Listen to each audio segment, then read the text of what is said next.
이게 정말로 국민들이 다 들으셔야 되는 최고의 위약금을 내게 되는 거예요. 이거 꿀팁이네요. 여러분들께서는 지금 핸드폰 요금이 다이어트 되는 소리를 듣고 계십니다.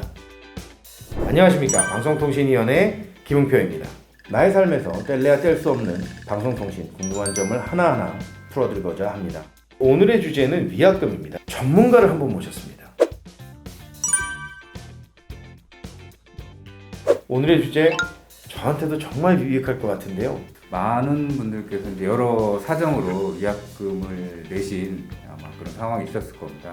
위약금이 어떻게 산정이 되는지 그 구조를 설명을 드려서 조금이나마 적게 낼 수 있는 방안을 알려드리고자 나왔습니다. 위약금은 제가 알기로는 핸드폰을 구매할 때 계약을 체결하죠. 근데 이 계약을 위반했을 때 물어줘야 되는 돈이다 라고 저는 이제 알고 있는데, 이동통신 서비스를 가입할 때 이제 계약서를 쓰게 되고요. 이때 이제 그 이동통신사들이 고객들한테 공시지원금이나 요금 할인 혜택으로서 각종 할인 혜택을 제공을 합니다.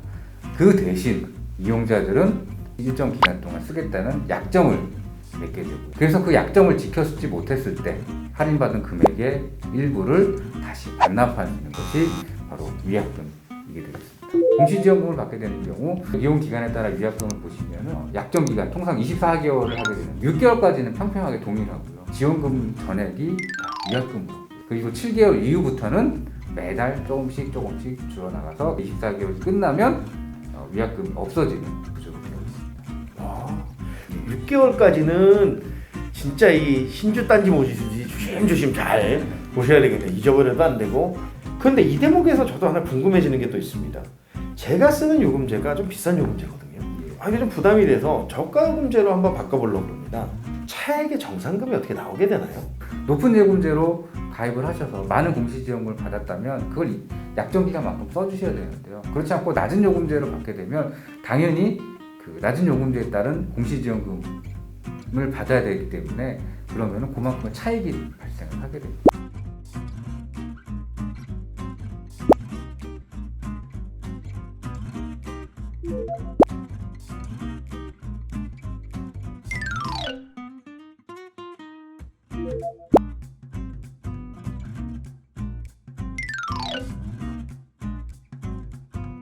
저는 제가 지금 공시지원금을 받고 핸드폰을 사용하고 있거든요. 저 같은 공시지원금을 받지 않고 요금제를 25% 할인받아서 선택요금제를 받는 분들도 계시다고 들었어요. 이제 25% 요금 할인은 기본적으로 매달 자기 요금제에서 25%를 할인을 받는 개념입니다. 앞에 공시지원금은 먼저 선할인을 전체를 받고 그 다음에 시간이 지날수록 위약금이 감소되는 구조라면 이거는 매달 이렇게 할인 경우를 받거든요. 그렇기 때문에 위약금을 산정하는 기준도 공시지원금과 다를 수밖에 없습니다. 1년 약정을 할 때는 3개월까지는 이제 할인받은 요금 전액이 위약금으로 부과되고요. 4개월부터는 위약금이 완만하게 증가해서 6개월에 최고 정점에 이르게 되고 12개월이면 위약금이 없어집니다. 2년 약정을 할 경우에는 6개월까지는 할인받은 요금의 전액이 위약금으로 부과되고요. 7개월부터 이제 위약금이 완만하게 증가해서 12개월에 최고 정점에 이르게 됩니다. 그래서 24개월에 위약금이 모두 소멸하게 되는데요. 같은 1년을 사용하더라도 1년 약정할 경우에는 그래프에서 보시는 것과 같이 위약금이 없게 되지만 2년 약정을 할 때는 최고의 위약금을 내게 되는 거죠.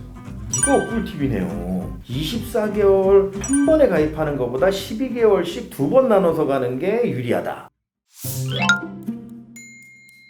사용했던 핸드폰을 분실해서 기기를 변경한 경우에 위약금이 나오는 경우도 있나요? 약정 기간 내에서 만약 그 사용을 못한다면 기본적으로 위약금을 내야 됩니다. 기기 변경은 같은 통신사에 계속 유지하기 때문에 기본적으로 요금 할인을 받았다면 기존 약정이 유예돼서 위약금을 얻게 되고요. 공시지원금을 받은 경우에도 잔여 기간이 180일, 약 6개월 미만이라면 통상적으로 약정이 유예됩니다. 네, 제 주변에서 봤던 일인데요.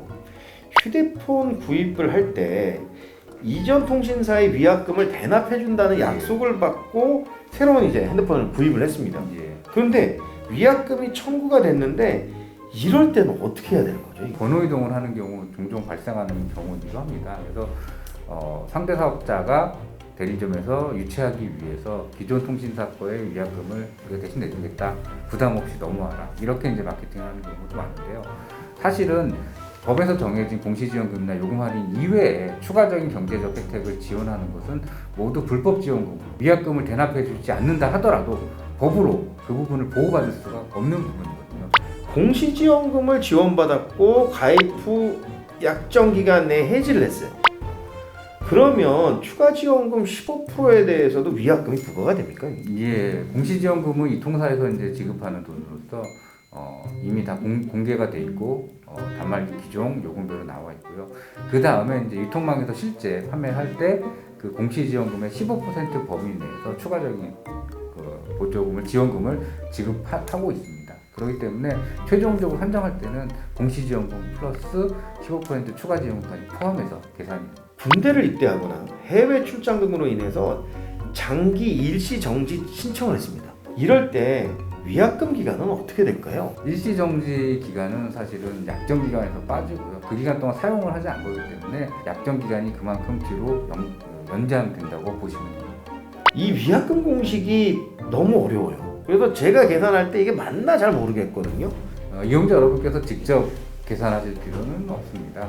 다만 이제 처음에 계약을 하실 때 원래 받으신 혜택이 얼마인지 총액을 확인해 보시고 그 다음에 기간에 따라 그게 줄어드는 것을 확인하셔야 되는데 확인하는 방법들은 나와 있는 것처럼 각 통신사 홈페이지나 어플에 들어가시면 쉽게 확인할 수 있습니다.